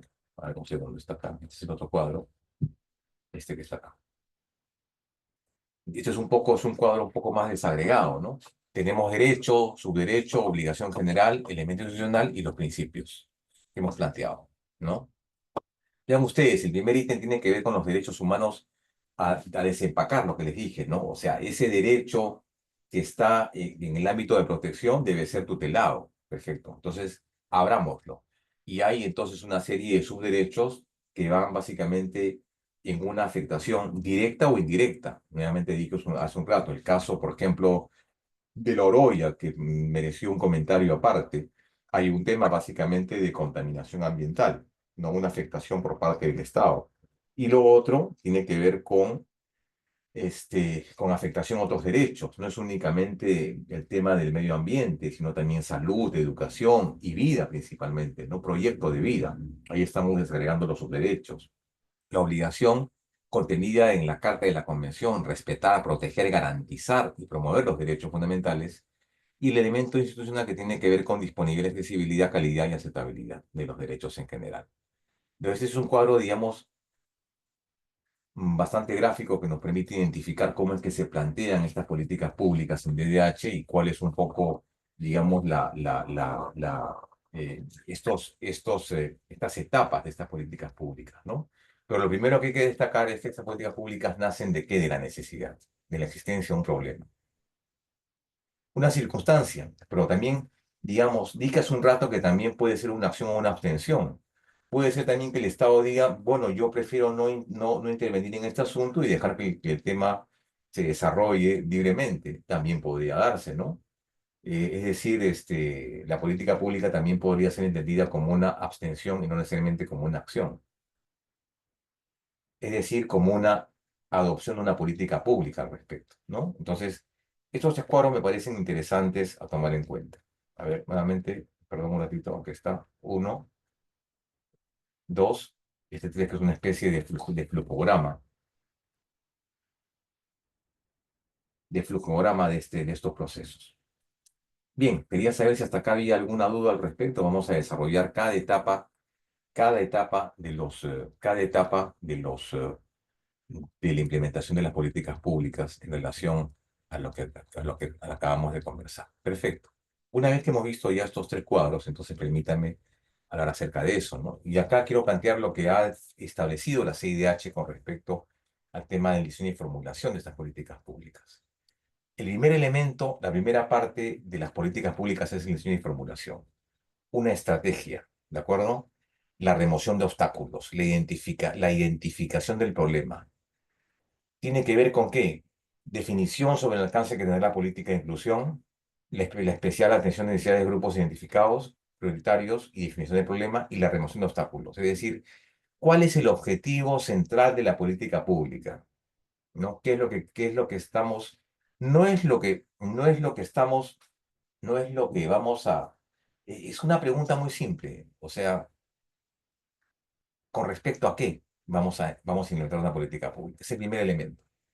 La superación de brechas de la desigualdad, la reflexión y análisis sobre el esquema institucional, la clara identificación frente a la población de instituciones responsables de la política.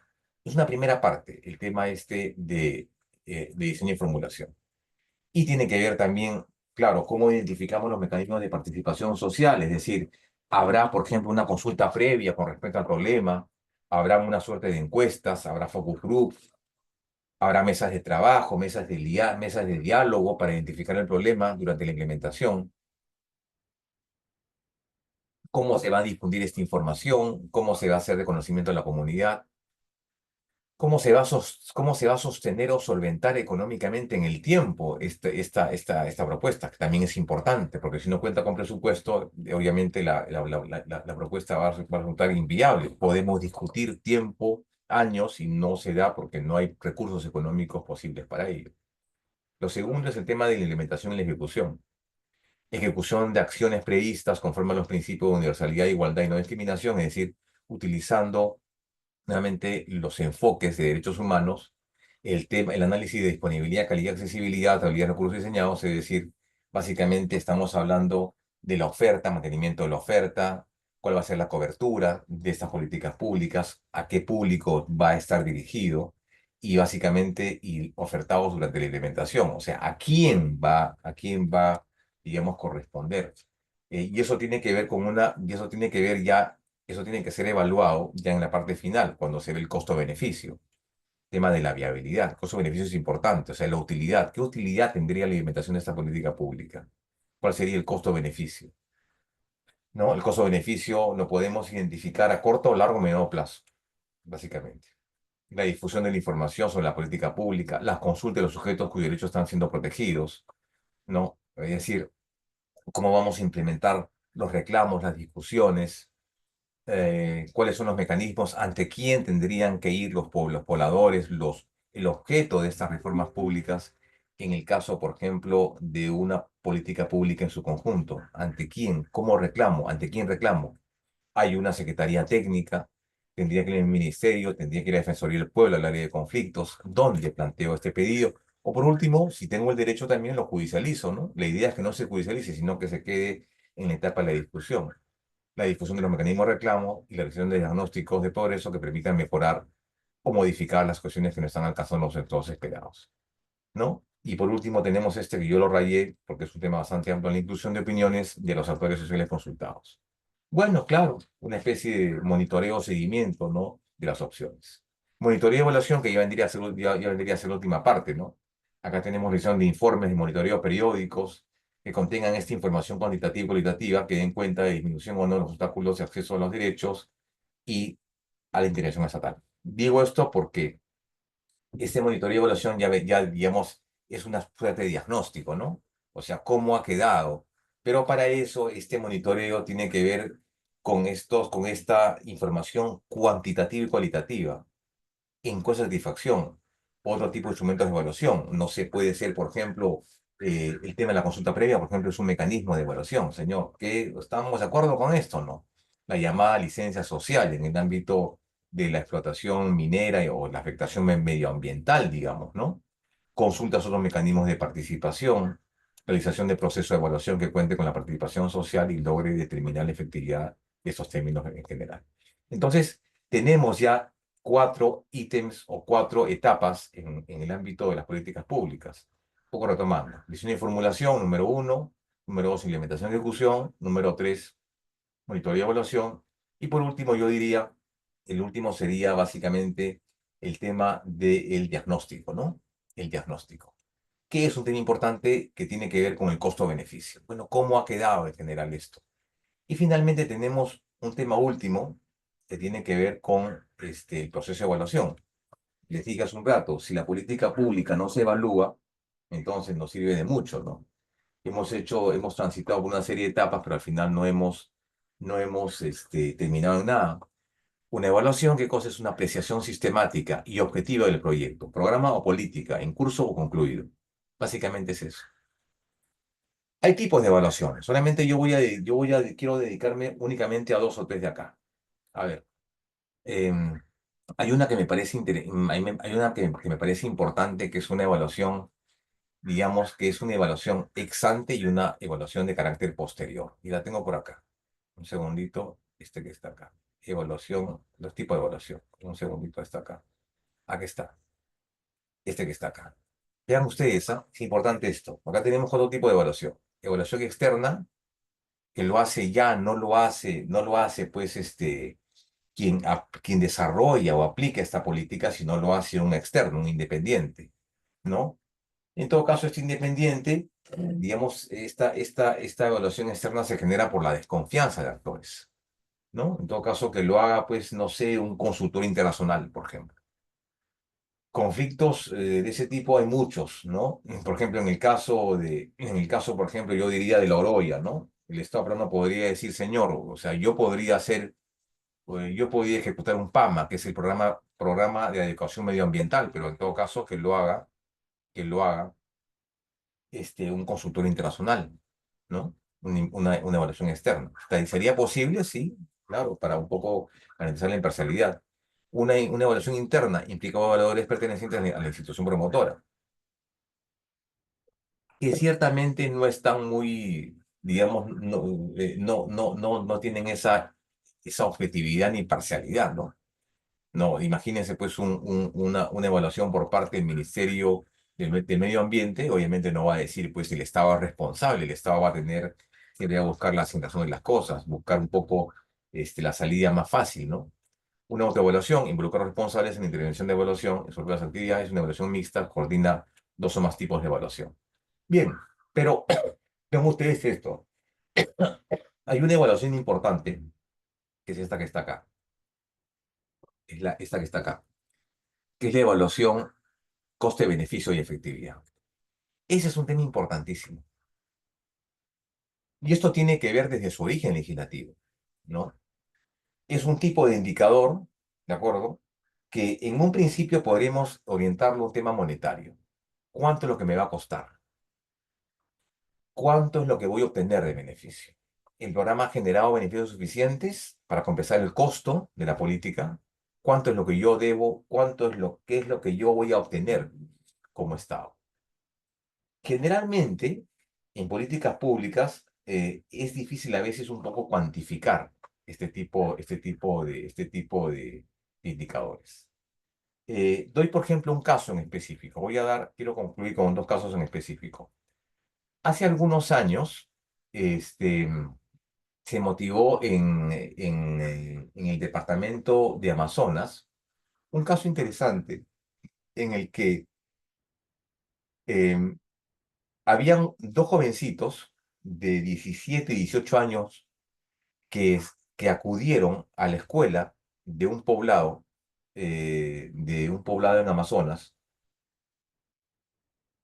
que expresaron ante el director de la escuela su intención de estudiar. Quería retomar los estudios escolares.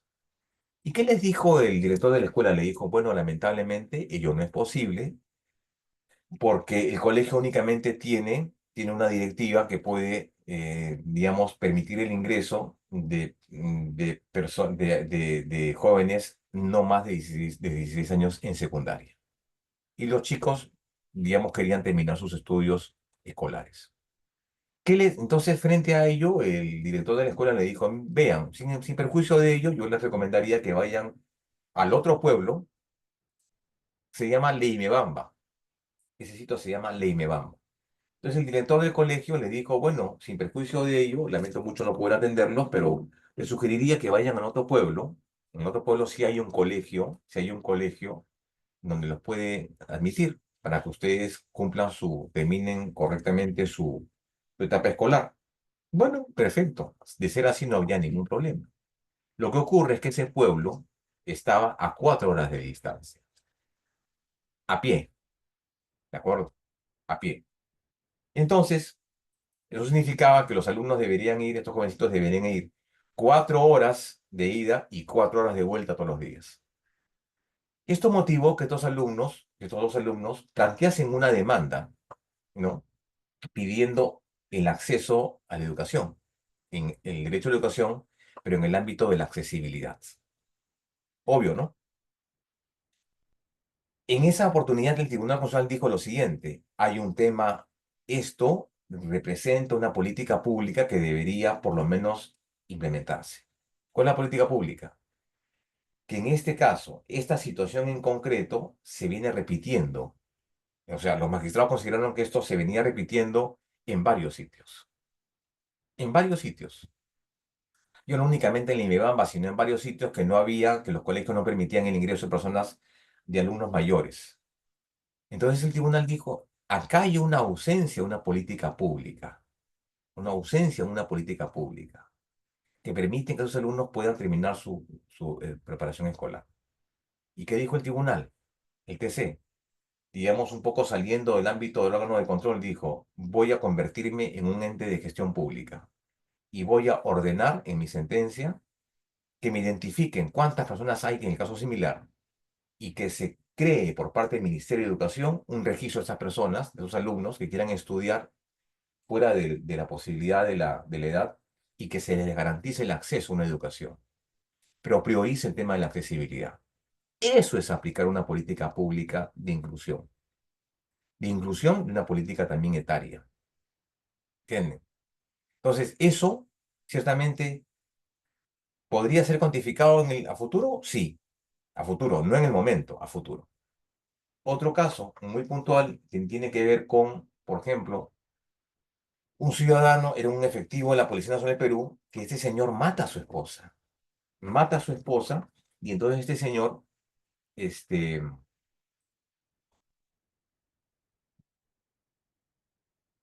es sometido a un proceso penal. Y el proceso penal lo condena a 20 años. Bueno, pero en el transcurso del proceso, en el transcurso del proceso, el señor ya había denunciado ante la sala y el juzgado que tenía un problema de salud. El señor sufría de un cuadro de esquizofrenia aguda. Esquizofrenia. Cosa que no fue atendida ni escuchada tanto por el juzgado como por la sala. El hecho es que el señor es condenado a una prisión efectiva a 20 años. 20 años. Ya estando en el penal, pagando, haciendo efectiva la pena, el señor se comunica con el abogado y le dice, mira, me siento mal, mentalmente estoy mal. El abogado pide al INPE, señor, pásenlo a una clínica. No, no hay plata, no hay recursos, en fin, no tengo forma, no hay espacio. Entonces iba al tópico del penal y solamente le daban unas pastillas para el dolor de cabeza y para que cure su ansiedad. Cuando en el fondo lo que el señor tenía era un grave cuadro de esquizofrenia.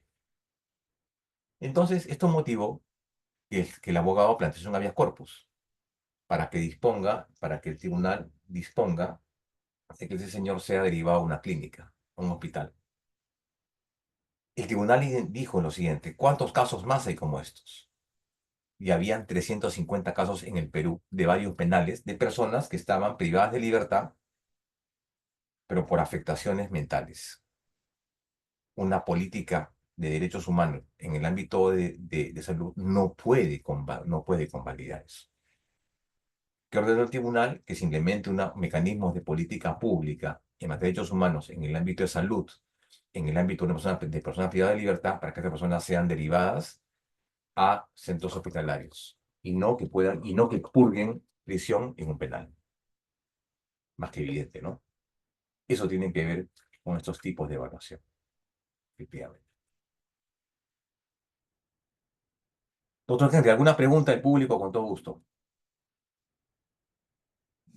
Sí, doctor. Bueno, si hay alguna pregunta para el expositor, por favor, agradecerle que lo hagan en este momento, antes de culminar la sesión de hoy. O todavía tenemos tenemos 7 minutos todavía. Pero si hay Sí, alguna pregunta, digamos, para darle tiempo a los colegas para que participen. A ver qué nos dice Karim, Yulisa, Cris, que están por ahí, a ver, un comentario, alguna pregunta, una intervención, alguna reflexión por parte de ustedes.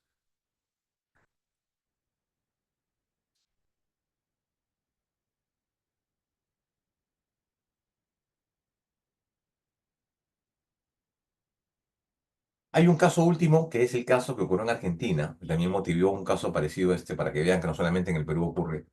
En Argentina, a falta de prisiones, las personas que eran detenidas en esas famosas levas, en esos famosos operativos, por ejemplo, la policía los llevaba a unas especies de patios en las comisarías.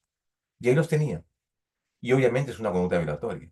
Se identificó que era un patrón permanente en la policía bonaerense, en el sentido de que no habían lugares para que estas personas, digamos, tengan ambientes adecuados para una detención, para una retención, no detención.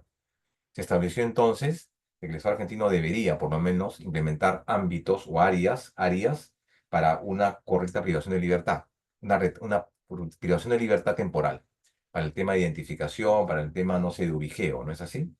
Eso también es un caso, digamos, emblemático en materia de derechos humanos, implementación de derechos humanos, pero en el ámbito de qué? De personas privadas de libertad, ¿no? En fin, hay una serie de otros contenidos al respecto. Pero lo que quiero que quede claro es que las etapas yo creo que deben adecuarse a las razones, ¿no? O sea, esto, lo que hemos señalado el día de hoy, lo que hemos señalado el día de hoy, con respecto a las etapas de las políticas públicas, tienen que ver básicamente con eso, ¿no? Digamos, es lo que debe observarse y obedecerse. Monitoreo, implementación, ejecución y básicamente y principalmente diseño, ¿no? Y este cuadro creo que les puede ayudar mucho en ese sentido. Bien, ¿alguna pregunta del público? Con todo gusto. Como siempre, dejando un correo para cualquier participación. Ya el material, este presente, ya lo he enviado al doctor Henry para su compartir. Y dejo nuevamente un correo para cualquier comentario, consulta que haya generado la presente sesión el día de hoy. Con todo gusto. Me escriben, por favor. Con todo gusto le damos atención y respuesta a sus gentiles correos. Le vamos a hotmail.com. El chat de grupo lo estoy dejando. Perfecto. Ahí está el chat de grupo para el correo del grupo. Ya el PPT ya está presentado. El día martes de la próxima semana vamos a analizar lo relativo a los derechos emergentes, ¿no? Análisis jurisprudencial, análisis de la Declaración de Cataluña del año 2000 y vamos a analizar una serie de elementos importantes al respecto, ¿no? Los derechos emergentes, los derechos de reivindicación, los derechos con una alta carga ideológica y principalmente una alta carga de reivindicación social. Y al día jueves vamos a analizar algunos criterios con respecto al control de convencionalidad y cómo este contribuye efectivamente a garantizar ese corpus juris convencional que plantea la Corte Interamericana y cuál es cuáles son los contenidos o los matices de esta interacción entre la legislación constitucional y la jurisdicción de la Corte Interamericana. Bueno, de no haber preguntas al respecto, doctor Henry, como siempre es un placer estar con ustedes. Mi agradecimiento por la convocatoria. Dios mediante nos veremos el día martes de la próxima semana. Muchas gracias, doctor Muchas gracias Henry. a cada uno de ustedes, doctor Fernando. Muchas gracias y nos vemos la próxima semana. Listo, gracias.